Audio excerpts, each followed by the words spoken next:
मंगलाचरण करेंगे। ओम नमः सिद्धेभ्यः जय श्री ओम नमः सिद्धेभ्यः जय श्री ओम नमः सिद्धेभ्यः। मंगलम भगवान वीरो मंगलम गौतमो गणी मंगलम कुंद कुंदाद्यो जैन धर्मोस्तु मंगलम। सर्वमंगल मांगल्यम सर्वकल्याणकारकम प्रधानम सर्वधर्माणां जैनं जयतु शासनम।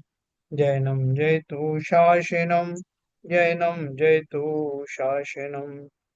नमः समय साराय स्वानुभूत्या चकाशते चित स्वभावाय भावाय सर्वभावांतरच्छिदे।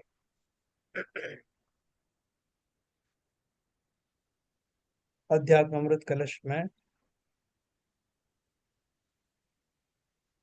अध्यात्म अमृत कलश के जो संवर अधिकार है, हमारा उसका अध्ययन चल रहा है। और मूलतः जो है वेद विज्ञान की बात सब जगह होती है। वेद विज्ञान के होते ही जीव निराश्रव हो जाता है, होने लगता है। और सम्यक दर्शन के बाद संवर की प्राप्ति भी होती है। कल अपन ने विस्तार से बहुत सारे बेसिक क्वेश्चंस जो है जाने। तो अपन जो जहाँ तक पहुंचे थे उसे थोड़ा पहले था, अपन रिपीट करते हैं कि परसों जहाँ छूटा था वहीं से अपन शुरू करेंगे।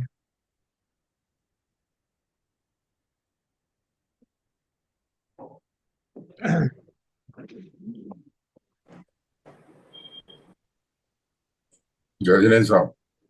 जय जैन जय जैन। जय जिनेन्द्र सभी को। जय जय।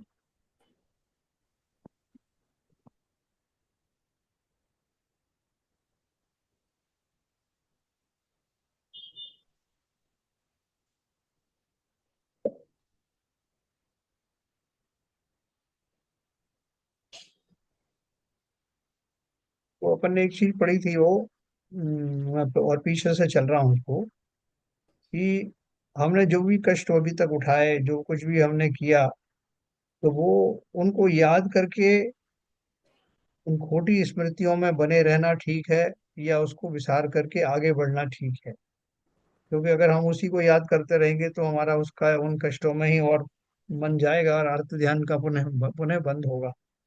तो इसलिए देखो उन्होंने यहाँ कहा, अपनी भूली निधि को प्राप्त कर जैसे कोई दरिद्र प्रसन्न हो जाता है, तथा अपने पुरातन अभावस्था के महान कष्टों को भूलकर अपनी भावी सुख की योजना बनाकर स्वयं उत्साहित हो जाता है, इसी प्रकार तू भी अपनी मिथ्यात्व की गहलता में पर को निज मानकर जो भूल हुई और जो अनादि से कष्ट उठाए, उन्हें अब भूल जा।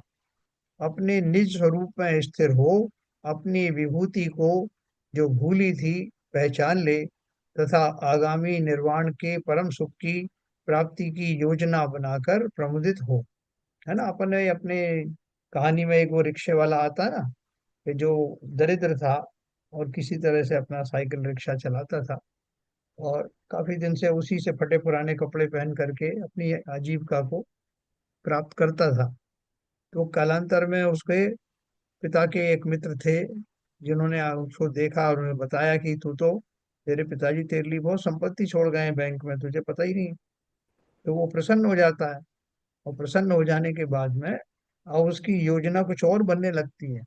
वो अपने उस दुख को भूल जाता है ना। वो संपत्ति प्राप्त करने के बाद वो पहले कैसे रिक्शा चलाता था, क्या क्या परेशानी उसने सही, वो सब भूल करके और उस संपत्ति से अपनी आगे की योजनाएं बनाता है, प्रसन्न रहता है। और अब उसका जो पुराना जो कुछ बीत गया उस पर ज्यादा ध्यान देता नहीं, उसके पास समय भी नहीं। तो ठीक उसी प्रकार से ये बोल रहे हैं, जैसे अपनी भूली निधि को प्राप्त कर कोई दरिद्र प्रसन्न हो जाता है, तथा अपने पुरातन अभावस्था के महान कष्टों को भूलकर अपनी भावी सुख की योजना बनाकर स्वयं उत्साहित हो जाता है। तो हमें भी वही करना है। अब हमें कहते हैं जहां से जागो वहीं से सवेरा। तो हमको भी अपनी गलती अपनी भूल मालूम पड़ गई, और मालूम पड़ने के बाद हम अब उसमें कब तक रहूं कि मैं अनादि से अज्ञानी था तो था। तो उसको भूल करके अब आगे की राह जो मेरी प्रशस्त हो रही है, उसको प्राप्त करके कि मैं बहुत भाग्यशाली हूँ।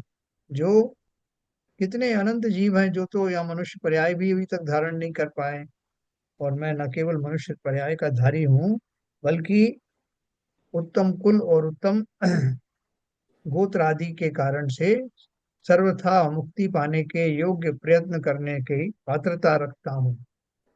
तो उसको मान करके अब क्या करे, अपने निज स्वरूप में स्थिर हो, अपनी विभूति को जो भूली थी उसे पहचान ले, तथा आगामी निर्वाण के परम सुख की प्राप्ति की योजना बनाकर प्रमुदित हों। अपन को योजना बनाते हैं आगे अपने करियर के लिए, तो हम बड़ी प्रसन्नता के साथ बनाते हैं। तो ऐसी प्रसन्नता अभी धारण करो। अगला करियर हमको क्या बनाना है? पर्यायों वाला करियर नहीं, ऐसा करियर जिसमें पर्यायों का, संसारी अवस्थाओं का अंत हो जाए, ऐसी योजना बनानी है। यदि तू अपने सतत प्रयत्न से भेद ज्ञान को स्थिर रख सका, तो तुझे आत्म सिद्धि होगी। अपन ने पढ़ा था कि मुनिराज जो हैं, जो निरंतर आत्माराधना कर रहे हैं, वो उसको मेंटेन करके रखते हैं। मेंटेन करके कब तक रखते हैं? कि जब तक उनके वो उस लेवल का जो है उनकी वीतरागता प्रकट ना हो। इसलिए किसी को कितना ही समय लगता है, किसी को कितना समय लगता है, क्योंकि आ, पूर्व में बंधे हुए जो कर्म हैं वो भी सत्ता में चल रहे हैं, तो उनकी भी निकासी होनी है। तो किसी को उसमें समय लगता है, कम लगता है, किसी को ज्यादा लगता है, और उसी के अनुसार उनका जो वीतरागता का जो भाव में पुष्टि होती चली जाती है, वो भी उसी क्रम में होती है। लंबी लंबी आयु होती थी पहले, 84 लाख पूर्व की आयु आदिनाथ भगवान की थी, तो उसमें से 1,000 साल तपस्या का कोई बड़ी बड़ी बात नहीं है, बहुत सिंपल चीज है। और महावीर स्वामी कुल 72 साल के थे, तो उनको उसी के अनुरूप वो सब कुछ होना था। तो ऐसा सभी के साथ घटित होता है। तो अपने स्वरूप में स्थिर होने का जो हमने अभी फैसला किया कहीं ना कहीं हम सब फैसला कर रहे हैं, भले ही हम खुल करके नहीं बोलते, लेकिन वो फैसला हमारे संस्कारों में अवश्य ही उत्कीर्ण हो रहा है। यदि तू अपने सतत प्रयत्न से भेद विज्ञान को स्थिर रख सका, तो तुझे आत्म सिद्धि होगी। हमें कभी कभी बीच बीच में आता है कि साहब कौन किसका है। शमशान में जाते हैं तो वहां भान होता है, कोई किसी की जो है विछो हो जाता है, तब याद आता है भाई ओ हमारे ऊपर भी कोई बहुत मुसीबतें आती हैं, कोई हमारे अपने दगा दे जाते हैं, तब याद आता है। तो इस संसार में अलग अलग घटनाओं के माध्यम से हमारा किंचित वैराग्य जागृत होता है। लेकिन वही अगर उदासीनता और वैराग्य का भाव लगातार कुछ समय तक बना रहे, तो वास्तव में कार्य सिद्ध होता है। यही उन्होंने कहा, यदि तू अपने सतत प्रयत्न से भेद ज्ञान को स्थिर रख सका। आता तो है भेद विज्ञान, बहुत बार आता है, लेकिन हम स्थिर नहीं रख पाते, फिर वो चीज मिल जाती सब भूल जाते हैं। तो तुझे आत्म सिद्धि होगी।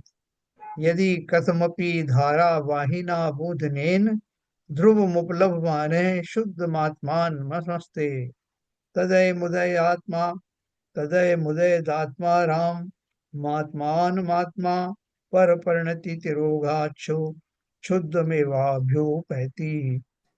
यदि किसी भी उपाय से आत्मा अपने सतत चलने वाले भेद विज्ञान से, अपने ध्रुव स्वरूप कर्म कालिमा से भिन्न अपनी शुद्ध आत्मा को अनुभव करता हुआ प्रवर्तता है, तो वह जीव प्रकाशमान अपने आत्मा को अथवा निज क्रीड़ा स्थल आत्मा को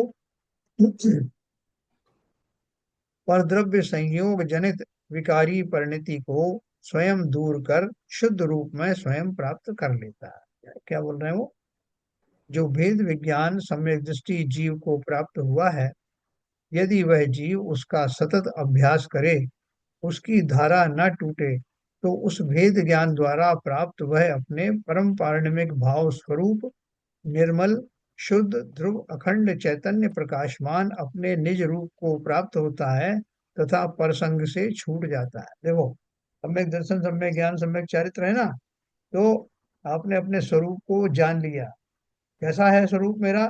समस्त परद्रव्यों से अलग है, विलक्षण है। उस स्वरूप को अच्छे से जानने के बाद में उसका निरंतर चिंतन करना, निरंतर चिंतन करना, वो क्या बन जाएगा? वही चारित्र है। चारित्र और क्या है? वेद विज्ञान से प्राप्त आत्मबुद्धि को निरंतर भाना, अपने स्वरूप में निरंतर बने रहना, यही तो सम्यक चारित्र है। तो निर्मल शुद्ध ध्रुव अखंड चैतन्य प्रकाशमान अपने रूप निज रूप को प्राप्त होता है तथा पर संग से छूट जाता है। जिसकी भूल दूर होगी वही अपने स्वरूप को पाएगा। भेद विज्ञानी भी अपने भूल को मेटकर अपने निर्मल स्वभाव का मनन करता हुआ पर से भिन्न हो अपनी शुद्धात्मा को भेद विज्ञान के बल पर प्राप्त कर लेता है ना। जिन्हें शुद्धात्म तत्व की प्राप्ति हुई है उनको ही मोक्ष होता है, ऐसा आचार्य प्रतिपादन करते हैं। निज महिमृतानां भेद विज्ञान शक्त्या भवति नियतमेषां शुद्ध तत्वोपलभ्ये अचलित मखलान्य द्रव्य दूरे स्थितानां भवति सतिता सति च तस्मिन् अक्षय कर्म मोक्ष है। संपूर्ण परद्रव्यों से भिन्न भिन्न स्थित तथा अपनी निजात्मा की महिमा को जानकर उसमें लीन रहने वाले इन सम्यक दृष्टि पुरुषों को भेद विज्ञान के बल से अपनी शुद्धात्मा की प्राप्ति होती है ना। शुरू में ये प्रश्न था कि भाई वो शुद्धात्मा की प्राप्ति कैसे होगी, संवर कैसे धारण किया जाएगा। तो अपन ने बहुत जोर जोर दे के कहा था कि जब जीव स्वयं ही अपने संकल्प के द्वारा ये निर्णय करता है, ये उसको उसकी दृष्टि में ये पक्का हो जाता है कि वास्तव में मेरा स्वरूप अन्य सब परद्रव्यों से अलग है, मैं सबसे अलग और विलक्षण हूँ, मेरा किसी से कोई संबंध नहीं, ऐसा बार बार दोहराते हुए ऐसा ही महसूस करने लगता है। तब क्या होता है, इन सम्यक दृष्टि पुरुषों को भेद विज्ञान के बल से अपनी शुद्धात्मा की प्राप्ति होती है। मैंने एक बात और कही थी कि भले ही हम सम्यक दृष्टि अभी नहीं हुए हों, लेकिन सम्यक सन्मुख अवश्य हैं। क्योंकि सम्यक सन्मुख व्यक्ति का जैसा दृष्टिकोण बनता है, जिस दिशा में वो जाने वाला है, वो सम्यक दर्शन की प्राप्ति में बहुत ज्यादा सहायक है। हमने अभी भले ही शास्त्र के पढ़ करके उसके माध्यम से इसको जाना, लेकिन जानने के साथ साथ हम स्वाध्याय के माध्यम से उसको स्वीकार भी कर रहे हैं। वो स्वीकारोक्ति हमारी गहरी है, ऊपर ऊपर की नहीं है कि खाली शास्त्र पढ़ने के समय में ही हम उसको ध्यान करते हैं। वो कहीं ना कहीं हमारी जमा हो रही है। तो इसलिए वो क्या बोल रहे हैं कि मुझे वो शुद्धात्मा की प्राप्ति अवश्य होगी, ऐसा विश्वास रखना। यह बात सुनिश्चित है तथा और उस शुद्ध तत्व की उपलब्धि के होने पर संपूर्ण कर्मों से मुक्ति अविनाशी अनंत रूप से होती है, यह बात भी सुनिश्चित है। मैंने देखो अपना वेद विज्ञान अगर मेंटेन रखा, कैसे में मेंटेन रखा, दिन प्रतिदिन की घटनाओं में इस भाव के साथ मैं अपना व्यवहार करूं संसार में कि मेरा कुछ भी नहीं है संसार में, सब कुछ यही छूट जाने वाला है। ये देह जिसको मैं भूल से अपना स्वरूप मान लेता हूँ या इसे अपना मानता हूँ, ये भी तो यही छूट जाने वाला है। और इसके द्वारा अर्जित वो धन आदि जो मेरे रिश्तों के संबंध हैं, वो सब यही छूट जाने वाले हैं। ऐसा मैं निरंतर अगर भाता रहूं हर पल, कोई घटना हो तो उसमें भी यही भाव रखूं, अच्छी बुरी सब घटना है। तो क्या होगा, इस तरह से अगर मैं निरंतर सोचता रहूं तो न केवल संवर का की दशा प्रकट होगी, नवीन कर्म नहीं बनेंगे, बल्कि सत्ता में मौजूद जो कर्म है उनमें या तो संक्रमण शुरू हो जाएगा, या यदि सम्यक दर्शन हो गया तो उनकी निर्जरा भी प्रारंभ हो जाएगी।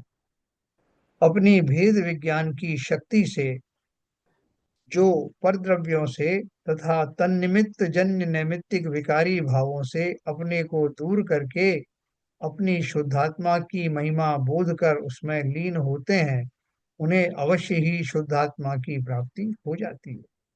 जिन्हें शुद्धात्मा की प्राप्ति होती है वे शुद्धोपयोगी जीव, हाँ, अपने समस्त द्रव्य भाव कर्म व नो कर्म का नाश कर अविनाशी मुक्ति की प्राप्ति करते हैं, यह सुनिश्चित है। हाँ, शुद्धात्मा की प्राप्ति किन्हें हुई और शुद्धोपयोग किसे कहते हैं? जिन्होंने भी आत्मा के स्वरूप में ध्यान लगाया, वो ध्यान ही तो शुद्धोपयोग है। और उस ध्यान के द्वारा महसूस की जाने वाली आत्मा, वो शुद्धोपयोग पूर्वक ही उसका वेदन हो रहा है ना। बहुत मुश्किल काम नहीं है। मतलब हम तो अभी इस दशा में भी काफी कुछ कर सकते हैं। इस बात से निराश होने की जरूरत नहीं कि साहब सम्यक दृष्टि होंगे जब देख लेंगे। होगे ही इसी तरह से। इसलिए निश्चिंत होकर के जब जब वेद विज्ञान की बात आए, जब जब संसार में कष्ट आए, तब से मैं आपको मोटा मोटा स्थूल चीज बताता हूँ। आगे से प्रतीक्षा करना कि कोई प्रतिकूलता आए, प्रतीक्षा की जरूरत है नहीं, क्योंकि निरंतर संसार में जीव एक पल भी आकुलित वाकुलित हुए बिना रहता नहीं। फिर भी कोई बड़ी प्रतिकूलता की दशा आए, तैयार रहना। उस दशा में अपनी निरपेक्षता के दर्शन करना। जो संकल्प मैं अब ले रहा हूं, उसका, उस विद्या का वहां पर उपयोग करके देखना कि जैसा पहले मैं इन अवस्थाओं में परेशान हो जाता था, आकुल व्याकुल हो जाता था, क्या मेरी आकुलता व्याकुलता की डिग्री अब भी वैसी ही है? पहले तो प्रण करना कि आएगा और जब मैं देखूंगा, और जब आ जाए तब माप के देखना कि मैं विचलित हुआ क्या, कितना विचलित हुआ, पहले से कम हुआ, पहले से ज्यादा हुआ। किसी और की जरूरत नहीं है, मैं ही अपना, अपने भावों का, अपने संकल्प का आकलन करने में समर्थ हूँ। और ये जो परीक्षा होगी, इस परीक्षा के माध्यम से मैं अवश्य ही निखर कर आऊंगा। और धीरे धीरे मेरी दशा ऐसी हो जाएगी, तब कैसी भी प्रतिकूलता आए, मुझे प्रतिकूलता जैसी भासेगी ही नहीं। जिन लोगों के माध्यम से, जिन घटनाओं के माध्यम से प्रतिकूलताएं आती हैं, उनके प्रति मेरा क्रोध भाव जाता रहेगा। अब वैसी उद्विग्नता कि देखो इन्होंने क्या किया, देखो इन्होंने क्या कर दिया, ये होगा नहीं। मुझे अपने कर्म चक्र पर पूरा विश्वास होगा कि ये सब जो कारण बन रहे हैं मेरे किए हुए ही हैं, और ये सब बेचारे तो मात्र निमित्त हैं। ऐसा भाव अगर हम निरंतर पूरे जीवन में, शेष जीवन में बनाए रख पाए, तो बहुत शीघ्र ही हमें वो शुद्धोपयोग के दर्शन होंगे। क्योंकि मैं, मेरा बेसिस क्या है ये मानने का, उसका संबल क्या है? संबल है मेरी आत्मा, मेरी आत्मा का स्वरूप, वीतरागी स्वरूप, जो समस्त परद्रव्यों से अलग है। उस संबल पर, उस आधार पर ही तो मैं ऐसा निर्णय लूंगा कि आगामी समय में कैसे भी सो कार्ड संकट आ जाएं, वास्तव में संकट नहीं है। क्योंकि जो भी संकट होंगे वो कौन से होंगे? शरीर के माध्यम से ही होंगे, वो शरीर के ऊपर ही होंगे, बाह्य वस्तुओं को लेकर के होंगे।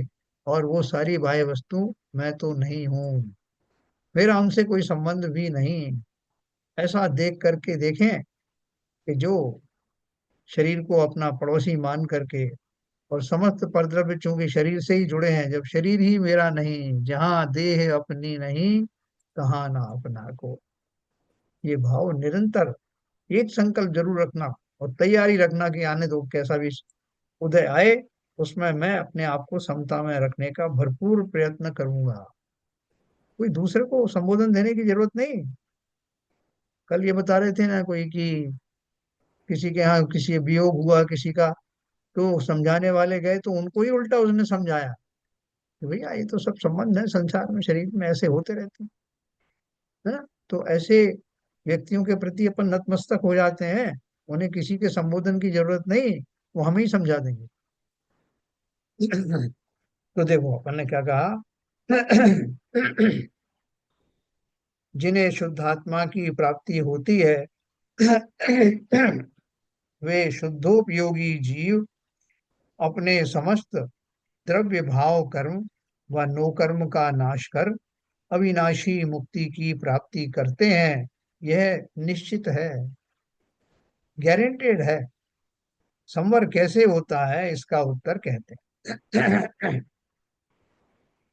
संपद्यते संवर एष साक्षात शुद्धात्म तत्वस्य किलोपलब्धात् सभेद ज्ञानत एव तस्मात् तद भेद विज्ञानम तीव भाव्यम।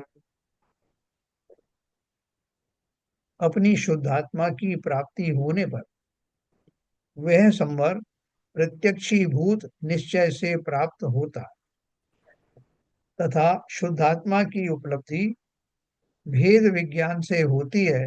इसलिए उस भेद विज्ञान का सदाकाल अति अनुभवन करना चाहिए, है ना। आत्मा कर्म नो कर्म भाव कर्म से सर्वथा भिन्न है। ये अपन पढ़ चुके हैं। कौन कौन सी तीन चीजें हैं? कर्म यानी वो ज्ञानावरणादि वाले 8 कर्म, नो कर्म यानी शरीर कर्म, शरीर रूपी, और भाव कर्म यानी चिंतन, उस दिशा में होने वाला चिंतन, विकारी चिंतन हो या पुण्य वाला चिंतन हो, शुभ चिंतन हो या शुभ चिंतन हो, समस्त जो विरागी विकारी परिणाम है। तो आत्मा कर्म नो कर्म और भाव कर्म से सर्वथा भिन्न है। ये तीनों संसारी दशा में जीव के साथ हैं, पर ये ना तो जीव है ना जीव के स्वरूप में है। जीव का स्वरूप तो एकमात्र अखंड चैतन्य ही है। इस प्रकार दोनों को पृथक पृथक जान करके शुद्धात्मा का अनुभव करना ही भेद विज्ञान है। देखो, अपन जब अपने शरीर का ध्यान करते हैं तो शरीर को ही अपन जैसे सबसे बड़ी अपनी निधि मानते हैं। भाई साहब, शरीर को स्वस्थ रखना बहुत जरूरी है। शरीर स्वस्थ है तो सब कुछ ठीक है, अपन भोगो भोग करेंगे तो शरीर तो स्वस्थ होना चाहिए। ऐसी बहुत सारी थ्योरी हमारे पास हैं, और एक हद तक वो सही भी है। लेकिन आप ये देखो, जब हम चिंतन करने पर आए तो शरीर का कोई भी भाग किससे बना है? स्कंधों से बना। स्कंधों का निर्माण परमाणु, उद्गल परमाणुओं के इकट्ठे होने पर बनता है। शरीर की अलग अलग जगहों के लिए अलग अलग स्कंधों से निर्माण हुआ। आंखों का निर्माण अलग स्कंध से हुआ, अलग परमाणुओं का समूह वहां सक्रिय हुआ। नाक का अलग हुआ, कान का अलग हुआ। लेकिन शरीर के जितने भी अंगोपांग हैं वो सब जड़ हैं। उनकी एक संरचना हुई, एक आकार मिला, और हम उन आकारों में अपने पूर्व संस्कारों के कारण से उसी को, किसी को सुंदर, किसी को असुंदर, किसी को प्रीति करने योग्य, किसी को द्वेष करने योग्य, ऐसा मान लेते हैं। लेकिन हम अगर गहराई से देखें तो संपूर्ण शरीर में क्या है ऐसा? उद्गलों से निर्मित ये शरीर जो यहीं छूट जाएगा, जो राख बन जाएगा, उसमें ऐसी क्या विशेषता है कि जो उसके पीछे मैं मारा मारा फिरता हूँ? स्व के शरीर में, पर के शरीर में होने वाले आकर्षण कहाँ तक उचित हैं? और जब मैं अपनी देह के बारे में पूरी तरह से सोच लूंगा कि ये देह ना तो मेरी है ना मेरा इसमें मेरा स्वरूप है, और ये यहीं बिखर जाने वाली है, इसमें क्या राग करने से क्या हासिल होगा? जब शरीर से ही राग छूट जाएगा तो बाकी सब रिश्ते नाते तो इसी शरीर के आधार पर ही हैं। मेरा मान अपमान, मेरा नाम, मेरी प्रशंसा इस शरीर से तो जुड़ी है। तो वो जो 12 भावना में बात कही है, वो बार बार सोचना कि जहां देह अपनी नहीं तहां ना अपना को। और घर संपत्ति पर प्रकट है, पर है परिजन लोए। घर आदि है, संपत्ति आदि है, तो पृथक दिखाई दे रहे हैं। इनको मानने की क्या बात है? ये तो सामने दिख रहे हैं कि ये अलग है। और पर हैं परिजन लोग, सारे जो बाहर के लोग हैं वो सब बिल्कुल अलग दिखाई दे रहे हैं। शरीर में चलो तुम अपने आप को मान लेते हो कई बार, तो वो तो आ, एक स्वाभाविक जैसी बात है। लेकिन बाकी सब तो तुम्हें बाहर से दिखाई दे रहे हैं, तो वो तो छूट ही जाएंगे। फिर तुम शरीर की बात करो जो स्कंधों से निर्मित हुआ है, जिसकी पीड़ा, जिस शरीर में 8 करोड़ जो है वो रोगाणु सदा तैयार रहते हैं, पॉइज्ड कंडीशन, पर हम कुछ नहीं कर पाते। ये सब शरीर के धर्म हैं। हम इन्हीं को लेकर के खेद खिन्न होते रहते हैं, रागी द्वेषी होते रहते हैं। धन आदि का उपाय भी इसी को मेंटेन करने के लिए करते हैं। तो जहां मैंने ये राग द्वेष से अलग हट करके भेद विज्ञान की प्रैक्टिस की, वहीं मेरा कार्य शुरू हो गया, है ना। आत्मा कर्म नो कर्म भाव कर्म ये सर्वथा भिन्न है। ये तीनों संसारी दशा में जीव के साथ हैं, पर ये ना तो जीव है ना जीव के स्वरूप में।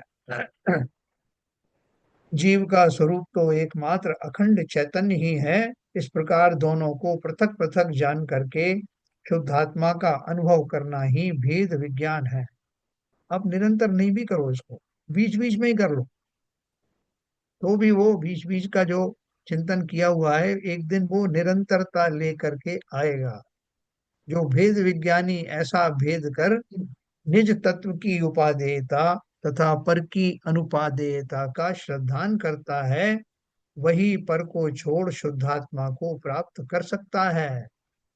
शुद्धात्मा की उपलब्धि अर्थात साक्षात्कार होने पर रागादि का स्वयं अभाव हो जाता है।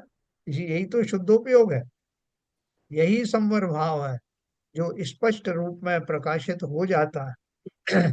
इस कार्य कारण भाव को विधिवत यथार्थ समझकर भेद विज्ञान की भावना सदैव करना चाहिए।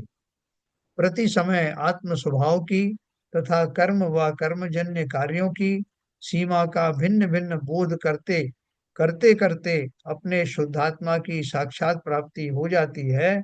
ऐसा होने पर कर्म का आगमन स्वयं रुक जाने से संवर तत्व की प्राप्ति होती। क्या ललित जी, ऐसे प्राप्त हो जाएगा संवर करते करते, या कहीं से लाना पड़ेगा संवर?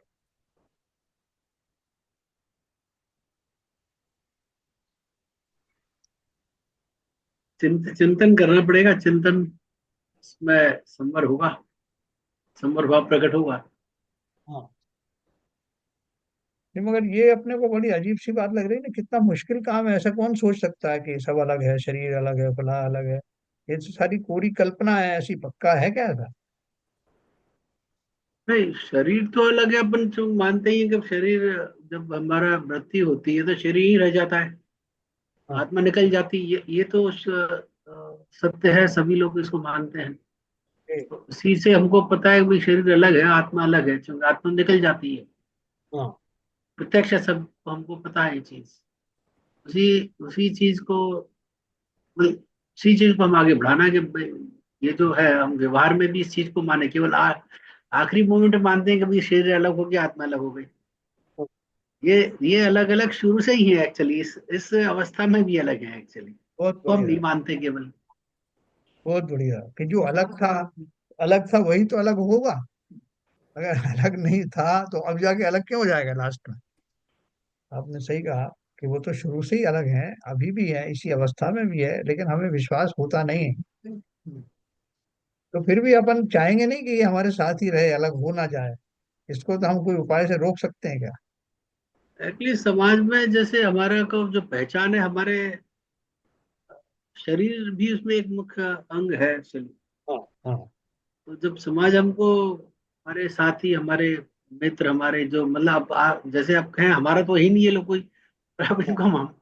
इनको हम पर नहीं मानते, अपना ही मानते हैं ना एक्चुअली। अगर ये जो लोग हमारे सराउंडिंग में लोग हैं जो कि हमको अप्रिशिएट करते हैं, मोटिवेट करते हैं अच्छे काम करने के लिए, शुभ काम करने के लिए, तो अब इनके बाकी चीजों को भी हम मानते हैं कि भाई हाँ, स्वस्थ हैं आप, सुंदर दिख रहे हैं आप, आपका सूट बहुत अच्छा है, शर्ट टी शर्ट बहुत अच्छी है। तो अब जब ये सब चीजें, बातें हमको सुनने को मिलती हैं, तो फिर हम उस डायरेक्शन में थोड़ा काम भी करते हैं कि अच्छा ठीक है, हम अच्छे लग रहे हैं तो और अच्छा होने का प्रयास करते हैं, अपने शरीर को और अच्छा बनाने का प्रयास करते हैं। और जिसने अपने को अच्छा कहा, अपने को उनसे थोड़ा राग हो जाता उनसे राग हो है ना? जाते हैं। और जो थोड़ा सा बुरा कहते हैं, या वही जिसने कल तक अच्छा कहा था, आज वो कहने लगे कि तुम बदले नहीं यार, 20 साल से देख रहा हूँ तुम वैसे ही मूर्ख हो अभी भी। तो उनसे द्वेष शुरू हो जाता है। तो वो राग और द्वेष जो है ये बदल बदल के आते रहते हैं। शत्रु मित्र और मित्र शत्रु बनते रहते हैं। हमारे जो, हम अभी रूपवान दिख रहे हैं, कल को कोई बोलेगा आपके चेहरे पे झुर्रियां थोड़ी ज्यादा आ गई, जो कि सच भी है। लेकिन हमें उससे ईर्ष्या हो जाएगी, जो हमसे कहे अभी भी स्मार्ट दिखते हो, हमारे लिए अच्छा है। अच्छा। तो ये सारी गफलत में हम रह करके वास्तव में हमारा सारे जीवन, सारी पर्यायें इसी तरह गुजर गई। सुबह होती है, शाम होती है, जिंदगी यूं ही तमाम होती है। तमाम। हाँ? तो अपन के वास्तव में इस भ्रम को क्यों पाले हुए हैं, और ये भ्रम कभी टूटेगा कि नहीं टूटेगा? कुछ उम्मीद लग रही है क्या किसी को? है विपुल जी, कुछ उम्मीद है? मुझे तो लग रहा है कि भ्रम ऐसे ही बना रहेगा। मैं अपने बारे में कह सकता हूँ, इस भाव में तो ऐसे ही बना रहने वाला है। बना मैं रहने अपने वाला है। बारे में कह रहा हूँ। हाँ। हाँ। वो में तो ऐसी बना रहने वाला है। बोलो भाई, कोई ऐसा लगता है कोई गुंजाइश है इसको, ऐसा भाव हटने की कोई चांस है? देखिए, जो अपन इतने सालों से स्वाध्याय कर रहे हैं और विभिन्न ग्रंथों के थ्रू हम इसी टॉपिक पर काफी विवेचना कर चुके हैं। हाँ। और विवेचना को जिस कंसंट्रेशन से हम सुनते हैं, तो हमारे धीरे धीरे जो अनकॉन्शियस माइंड में ये संस्कार तो बन रहे हैं और उनका प्रभाव हमारे दिन प्रतिदिन, भले ही 0.001% हो, हमारे व्यवहार में भी आने की चेष्टा होती है। तो जब इस तरह की चेष्टा होगी, और अभी विरक्ति भाव भी शुरू हो जाता है इस बीच में। कभी लोगों से विरक्ति, कभी पुरानी यादों से विरक्ति, कभी किसी घटना से विरक्ति। तो ये इसी का इंडिकेशन है कि हमें इन भावों से विरक्ति हो रही है, तो हम ये सही रास्ते पर चल रहे हैं। और ऐसा महसूस होने से क्या नाम है, उस रास्ते की जाने पर और प्रेरणा मिलती है। तो जो आप बार बार जो इस बात पे स्ट्रेस देते हैं हम्म। कि अवश्य होगा, उससे हमें बहुत प्रेरणा मिलती है, हिम्मत मिलती है। और वो वही वास्तविकता है। इसका एक ही है कि उसको सतत प्रयास करना है, इसके ऊपर श्रद्धा रखना है, इसके ऊपर आस्था रखनी है कि अगर ये धीरे धीरे हम इसको अपने आचरण में लाएंगे तो अवश्य उपलब्धि मिलेगी। चाहते हैं कि ऐसा आवाज नहीं। हो।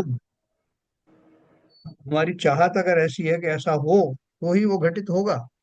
लेकिन हम अगर चाहते नहीं, हमारा कुछ होने वाला नहीं, और हम चाहते भी नहीं कि ऐसा कुछ घटित हो, तो नहीं कुछ सर, होने वाला नहीं। ऐसा है, दो तरह के जीव होते हैं, एक पेस्टिमिस्टिक और एक ऑप्टिमिस्टिक। जो पेस्टिमिस्टिक हैं, जो जिनका स्वभाव ही ऐसा है, वो उनका कुछ नहीं कर सकते आप। और जो ऑप्टिमिस्टिक हैं, तो डेफिनेटली वो लोग अचीव कर लेंगे। तो ये नेचर में चेंज लाना जरूरी है।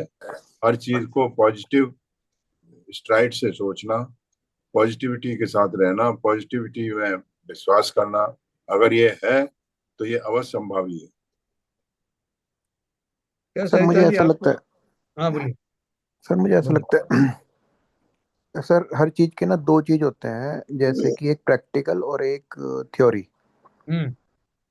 तो बोथ आर इम्पोर्टेंट, दोनों ही अपना महत्व है। और जैसे ही हम स्वाध्याय कर रहे हैं, हमें स्वाध्याय में जिनवानी में क्या बताया गया है और ग्रंथों में हमें क्या समझाया गया है, वो एज ए थ्योरी तो हम लोग सब उसका आदर करते हैं और समझते हैं और समझने का प्रयास भी कर रहे हैं। लेकिन साथ साथ हमें उसको प्रैक्टिकली जीवन में, जो हमारे साथ में आसपास में जो घटनाएं हो रही हैं, हम जिस भी भूमिका में हो, चाहे हम जॉब कर रहे हो या हम अ, समाज में रह रहे हो, चारों तरफ सारे दिन 24 घंटे में कुछ ना कुछ घटनाएं घटित हो रही हैं। अगर उन घटनाओं में हम इन सिद्धांतों को एनालाइज करने की कोशिश करें, तो हमें तत्वों का सिद्धांत पक्का होना धीरे धीरे शुरू हो जाएगा। सर मैं अपना एग्जांपल देता हूँ, मैं हर चीज़ में अभी इसको अप्लाई करने लगा, तो मुझे मुझे ये श्रद्धांत पक्का होता जा रहा है। जैसे सर, एग्जांपल के लिए, मैं अभी पिछले 3 महीने में एक हमारा प्रोजेक्ट चल रहा था, वो बहुत ही डिफिकल्ट सिचुएशन में अनएक्सपेक्टेडली चला गया। और मुझे फर्स्ट टाइम ऐसा रियलाइज हुआ कि मुझे कुछ फर्क ही नहीं पड़ रहा, जबकि वो I was a very important stakeholder for that. लेकिन और वही चीजें गलत चली गई, और जब वो ठीक हुई, अपने आप ही ठीक हो गई अपने आप। मतलब कोई सोच भी नहीं सकता था कि वो ठीक भी हो सकती हैं, इतना गलत स्टेज में पहुंच गया था वो। अच्छा। तो जो भी ये सब चीजें, घटनाएं हमारे चारों तरफ घटित हो रही हैं, तब हमें तत्वों का सिद्धांत समझ में आना पड़ता है कि जो हमने जिनवारी में पढ़ा है वो तो हमें व्यवहारिक जीवन में दिखाई दे रहा है। तो अगर हम खाली 1 घंटे की क्लास में अटेंड करके उसको, जो घटनाएं घटित हो रही हैं उसको प्रैक्टिकली थोड़ा सा एनालाइज करें, तो श्रद्धांत के पक्का होने में और मजबूती मिलेगी। बहुत ऐसा बढ़िया। मुझे लगता बहुत बढ़िया। यही हम सबको करना है, क्योंकि जीवन हमारी एक प्रयोगशाला है। हर एक की जीवन में वो सब प्रयोग करने के लिए अवसर मिलते हैं।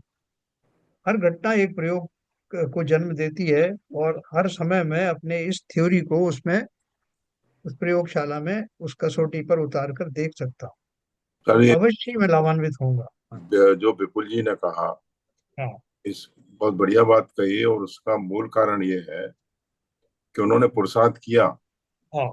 उन्होंने इस तरह का चिंतन करने की चेष्टा की, बराबर। और अपने जीवन में इसको ढालने के लिए उन्होंने कोशिश की। जब कोशिश की है तो वो असंभव ही है, उसके रिजल्ट भी उनको दिख रहे हैं। वही बात मैं कह रहा हूँ तो बहुत बढ़िया। कि ये इसका मापदंड के कितना परसेंटेज किसको हुआ, ये उसके चिंतन के ऊपर निर्भर है।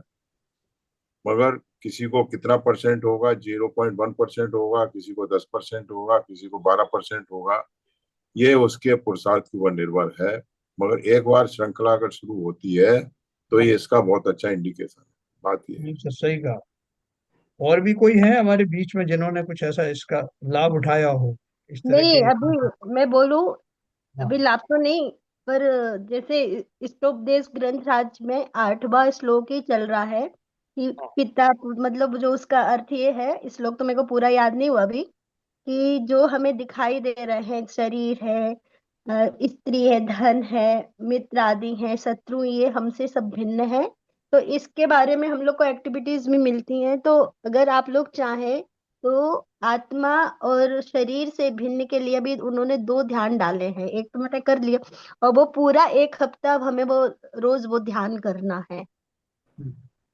ताकि हम खुद को एनालाइज कर सके कि हम शरीर से छूट के कब तक हमें ये भाव नहीं आता कि मैं, मतलब मैं और मेरा पना कब तक छूटा। अगर आप लोग इंटरेस्टेड हैं तो हम उसका लिंक भेज सकते हैं। हाँ, भेजिए ना। लिंक तो भेजिए, इस ग्रुप हाँ। में डालिए। हम्म। तो आपको उससे पढ़ने से लाभ हुआ?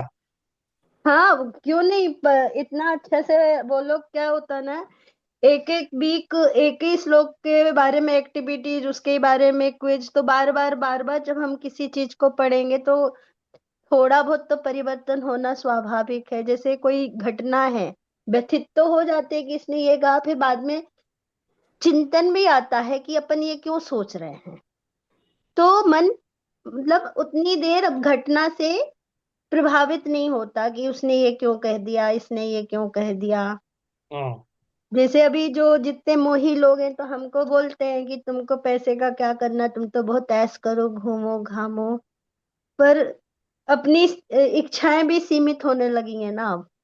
बहुत तो बढ़िया। मुझे लगता है कि कपड़े लेंगे तो क्या करेंगे, और कपड़े लेके तो इन लोग को समझा नहीं सकते सबको कि ये सुख तो है नहीं जो आप लोग बता रहे हो, हम्म। क्योंकि सबका जीवन वो ही है। और अपना जीवन थोड़ा सा स्वाध्याय वगैरह से ज्ञान जहाँ बढ़ेगा तो फर्क निश्चित रूप से पड़ेगा। इसलिए तो स्वाध्याय और ध्यान, 2 चीज को तो बहुत महत्वपूर्ण बताया गया है, बिल्कुल।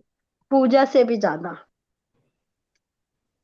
ये वो लिंक जो है, और हाँ जी। सब सब लोग अपने अपनी जो जीवन में ऐसी घटनाएं आ रही हैं, वो संकलित करें, जिन जो इस थ्योरी के बाद में उनमें, उनके चिंतन में अंतर आया है, वो उससे अपन कल कल परसों बीच बीच में वो शेयर कर सकते हैं।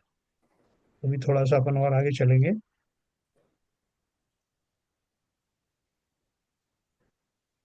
किसी ने प्रश्न किया, भेद विज्ञान से आत्मा शुद्ध कैसे हो जाता है? गृहस्थ भी क्या मुक्त हो सकता है? हाँ? समाधान है, भेद विज्ञान से तो आत्मा की उपादेयता तथा रागादि की हेयता का बोध होता है।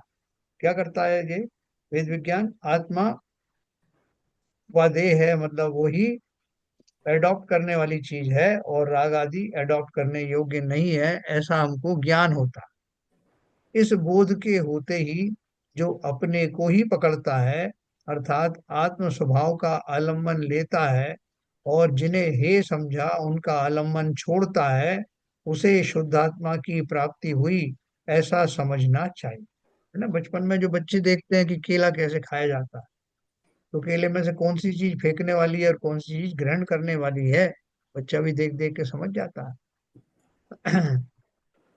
उसको बोतल में दूध दो तो उसको मालूम है कि दूध जो है में से बोतल बोतल तभी तक उपादेय है जब तक उसमें से दूध आ रहा है।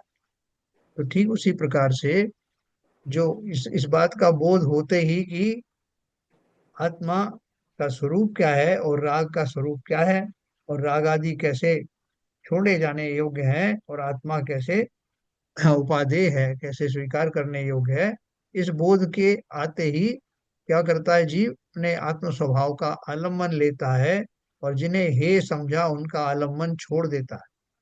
उसे शुद्धात्मा की प्राप्ति हुई ऐसा समझना चाहिए। जानने मात्र से प्राप्ति हुई ऐसा मान लेना सही नहीं।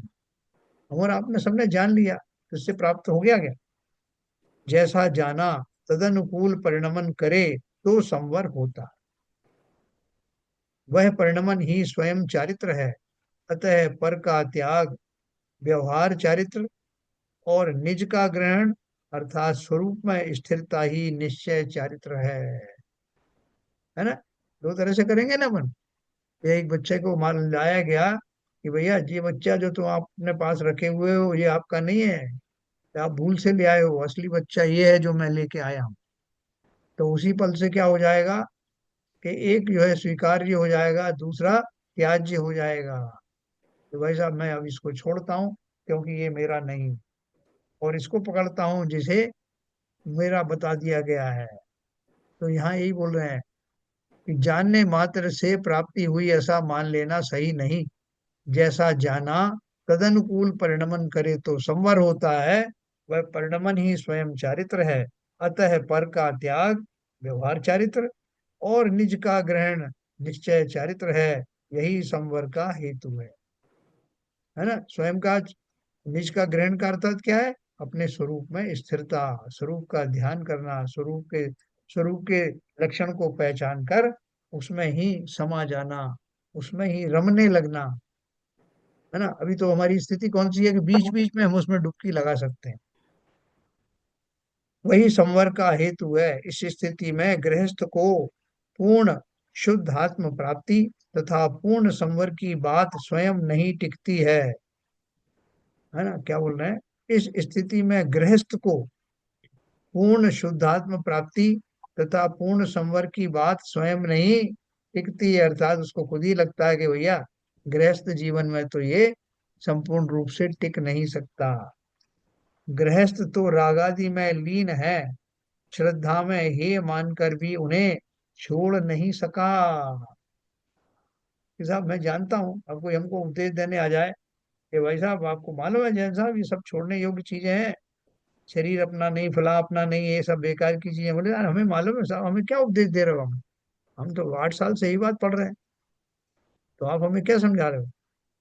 तो हम समझ चुके हैं। तो क्या बोल रहे हैं कि श्रद्धा में हे मानकर भी उन्हें आज तक छोड़ नहीं सका।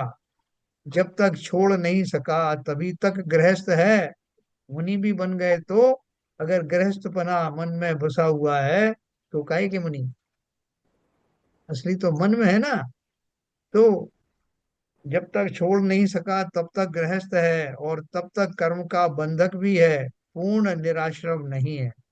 अतः गृहस्थ को मोक्ष हो जाएगा ऐसा प्रश्न ही खड़ा नहीं रहता। फलतः भेद विज्ञान का बारंबार अभ्यास करना यही चारित्र है। इसी से शुद्धात्म तत्व की प्राप्ति होती है, पूर्ण आश्रव भाव रुकता है तथा उसी को मोक्ष होता है। वास्तव में जो मुनि बनते हैं, जैसे हम बोल रहे हैं कि जैनेन्द्र देव जो तीर्थंकर आदि होते हैं वो तो ओम नमः देव्या कह करके और सब दीक्षा स्वयं ही दीक्षित होकर के बैठ जाते हैं। तो उस समय उनका जो दीक्षा का जो स्तर है वो कैसा होता है?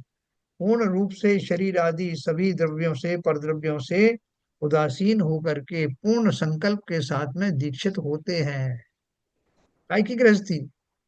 लेकिन अगर वो कच्चा पना है, अभी किसी के देखा देखी बन बन रहे हैं, मुनि बन रहे हैं, या पुण्य आदि की प्राप्ति के लिए बन रहे हैं, देवादि देव देव वगैरह बनने के लिए कर रहे हैं, किसी के कहने पे बन रहे हैं, तो वो सब उसमें गृहस्थपना अंदर तक अभी बसा हुआ है, इसलिए पूर्ण विरक्ति ना होने से वो मुनि पद भी वास्तव में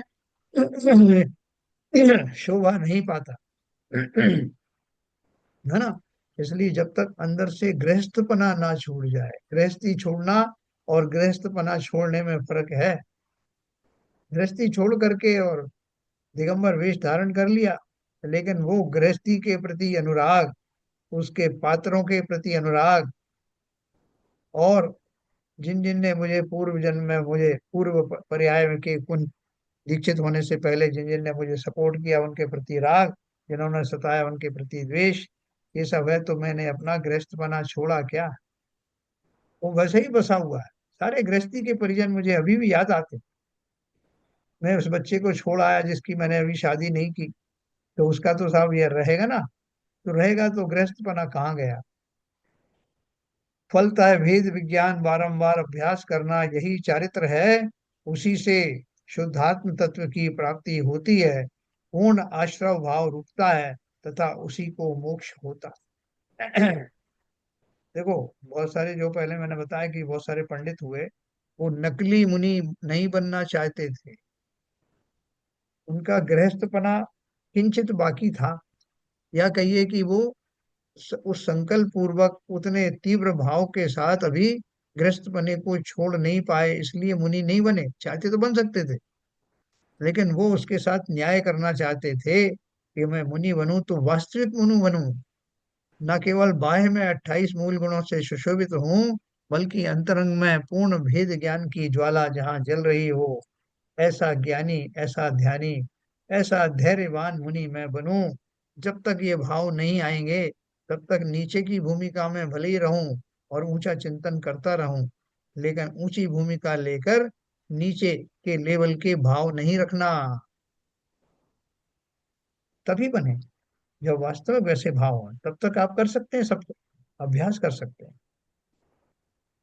फिर प्रश्न किसी ने खड़ा किया, आत्मा से आश्रव भाव भिन्न है यह तो जान लिया, पर उनसे दूर होने की क्या पद्धति है, कृपया खुलासा करें। देखो, वो चेला पक्का है। वो सोच रहा है बातों बातों में पूरी विद्या समझ लूं मैं, उसमें कहीं कोई कमी ना रह जाए, इसलिए एक एक प्रश्न के द्वारा और उसके माध्यम से हमको भी वो पूरा मार्ग समझने को मिल रहा है। क्या बोल रहे हैं? आत्मा से आश्रव भाव भिन्न है यह तो जान लिया, पर उनसे दूर होने की क्या पद्धति है।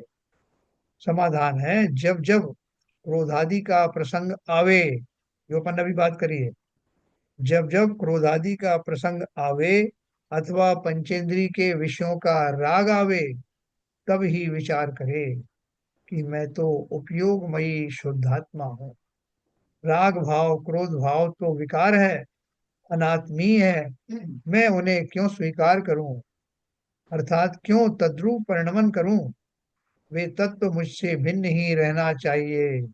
ऐसा समझकर जब बार बार के अभ्यास से क्रोध तथा राग से भिन्न हुआ, तब वह स्वयं शुद्धात्मा बना, और तब ही संवर हुआ। रागादि के नाश से तथा शरीर के नाश से आत्मा का नाश नहीं होता है। आत्मा का नाश, तो साहब मेरा ये राग चला जाएगा, आपने बोल दिया कि संसार में कोई किसी का नहीं है, मेरा सारा आकर्षण आपने खत्म कर दिया। जिस पत्नी, जिस माता पिता और बच्चों से मेरा आकर्षण था, उनके बल पर मैं जी रहा था, आपने मेरा सारा मजा कर खराब कर दिया। मैं राग से विहीन हो गया तो मैं तो लगभग मर गया ना, क्या बचा? और शरीर और चला जाएगा। तो मेरे, आप जीते जी तो आपने मेरी सारी राग, सारा जो स्नेह आदि थे, प्रीति संबंध थे, उन सबसे मुझे वंचित कर दिया, और अंत समय में शरीर वो छीन लिया, तो मैं तो मर ही गया ना। यही तो आत्मा थी। बोल रहे हैं, रागादि के नाश से तथा शरीर के नाश से आत्मा का नाश नहीं होता है। ऐसा विश्वास रखो, तुम अनादि अनंत हो, कभी तुम्हारा नाश होगा नहीं। और जिनसे तुम्हें छुड़ाया जा रहा है, वो तो शुद्धिकरण करने के लिए अशुद्धियां थी, जिन्हें छुड़ाने की बात की जा रही। इसे दृष्टांत से समझें। जैसे किसी झोपड़ी में आग लग जाए तो झोपड़ी जलती है, आकाश नहीं जलता। वह अपने स्वरूप में तब भी था, अब भी है। झोपड़ी मूर्त पदार्थ है, वह अग्नि का संयोग पाकर जल सकती है, पर अमूर्त आकाश नहीं जलता। इसी प्रकार शरीर आदि वस्तुएं कर्म के फलस्वरूप कर्म जाति की होने से पौद्गलिक हैं। उनके विनाश में अमूर्त आत्मा का विनाश नहीं होता है। दूसरा दृष्टांत, स्वर्ण अग्नि में तप्तायमान हो तो भी स्वर्ण पने का त्याग नहीं करता। सोने को खूब गर्म करो तो उसका स्वर्ण पना चला जाएगा या उसकी चमक और बढ़ जाएगी ना। अग्नि का संस्कार पाकर सोना कुंदन बन जाता है। जब उसे देखो तब आग के स्वरूप से सर्वथा भिन्न अपने निज स्वरूप में ही रहता है। इसी प्रकार आत्मा कर्मोदय से तप्त होने पर भी अपने निज स्वभाव का परित्याग नहीं करता। वह तो साक्षात ज्ञानी है। तीव्र कर्मोदय के समय पीड़ित होने पर भी अपने स्वभाव का आलम्बन कर ज्ञानी ही रहे तो आत्मा शुद्ध होता है। तीव्र कर्मोदय से कि हमको जरा भी कर्म का उदय आ जाता है तो हम परेशान हो जाते हैं ना। ऐसा पता नहीं मैंने कौन से कर्म किए थे जो जाते ही नहीं। मेरी खांसी ये इतने दिन से चल रही है, मेरे शरीर में इस तरह की बाधाएं चल रही हैं, मैं दरिद्री हुआ पड़ा हूँ, कितने दिन से ही चल रहा है। पता नहीं मेरे कर्म कब समाप्त होंगे, भगवान भी सुनता नहीं मेरा। वो अमीर अमीरों की सुनता है भगवान, मेरा तो सुना ही नहीं आज तक है। तो बोल रहे हैं वह तो साक्षात ज्ञानी है। तीव्र कर्मोदय के समय पीड़ित होने पर भी अपने स्वभाव का आलम्बन कर ज्ञानी ही रहे तो आत्मा शुद्ध होता है। ऐसी इसे ही शुद्धात्मा की प्राप्ति हुई ऐसा कहा जाता है। जैसे अपने घर का द्वार बंद कर घर में रहने वाला बाहरी उपद्रवों से पीड़ित नहीं होता, ऐसे ही निज स्वरूप में स्थित ज्ञानी के स्वरूप में कर्म का प्रवेश होता ही नहीं। यही संवर है। रोक दिया ना, उस छेद में से पानी जाता था उसको अंदर से पक्के से मजबूती से बंद कर दिया, अब कहाँ से जाएगा पानी। तो कर्मों के आश्रम होने के जो जो तरीके थे, कारण थे, उन सबको बंद कर दिया है। राग आदि से अलग हटकर अपने स्वभाव में भेद विज्ञान की दृढ़ता लाने के कारण मुझे संवर अवश्य होगा, और संवर होगा तो आत्मस्वरूप अवश्य ही दृष्टिगोचर होगा। इस भेद विज्ञान की कब तक भावना करनी चाहिए, इसका उत्तर अपन कल समझेंगे। भेद विज्ञान कब तक भाएं और कब छोड़ दें, छोड़ना भी है कि नहीं, ये अपन कल बात करें। हाँ? तो अपन कल और भेद विज्ञान के बारे में पढ़ते हैं। सब सोच के आना कि ये भेद विज्ञान भी क्यों अपन बिना बात के जो है चिंतन करें, उसका कोई दूसरे काम करें। ये सब फालतू की चीज कब तक करें। अपन जैसे दवाई खाते हैं ना, तो पूछते हैं डॉक्टर से साहब कब तक खाना है दवाई। तो कई बार वो कह देता है कि साहब ऐसा है कि 3 महीने तक खाना है, कई बोलता है जीवन भर खाना है। तो भेद विज्ञान के लिए अपन देखते हैं कल आचार्य अपन को क्या कहते हैं, कितने महीने बाद छोड़ देना। ठीक है सर, चलिए समय हो गया। ललित जी जिनवाणी स्तुति करें।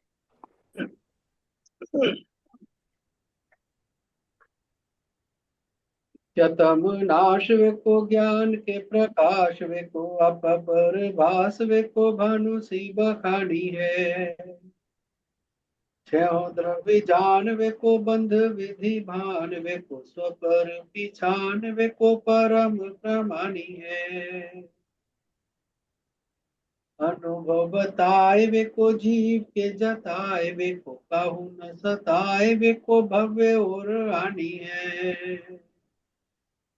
जहाँ तहाँ तार वे को पार के उतार वे को सुख विस्तार वे को यही जिन वाणी है। हे जिन वाणी भारती तो जबूदन रहन, जो तेरी शरण गए सो पावे सुख चैन। या वाणी के ज्ञान से सुलझे लोकालो, सो वाणी मस्तक धरो सदा देते हैं दो, सदा देते हैं दो। जिनवाणी माता की जय। की जय।